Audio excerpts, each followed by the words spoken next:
feed costs right now, of course, are very, very high. So we're looking at really high prices for corn.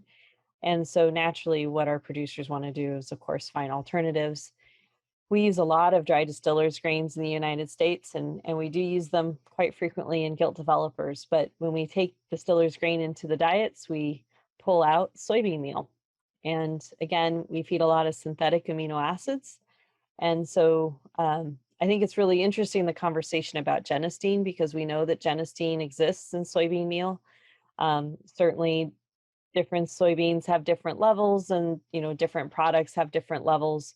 But I think it's something that maybe we're not talking about as much as we should be, right? Because we've always said, well, we know soybeans can help with, or isoflavones can help with PRRS infections and so forth. But I think that's really interesting that maybe we need to do a little bit more digging from a gilt development side, because I do think we've missed that part.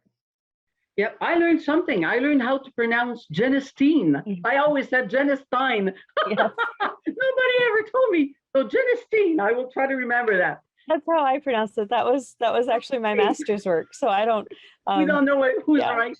Yeah. But what I wanted to say, you're talking about soybean, and that's very interesting, because in one study, I had a negative control without soybean in the ration, and my positive control with soybean, and then my animal with genistein or genistein, whatever, on top of the soya.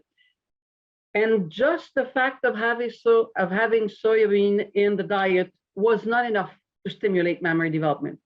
So yes, it has beneficial effect, but in terms of the mammary tissue, you would need to give quite a bit to be able to have an estrogenic effect that would be high enough. So you would need to have other more concentrated sources of isoflavones through some other means. But obviously having that there is good, but we need greater amounts to have beneficial effect for mammary tissue.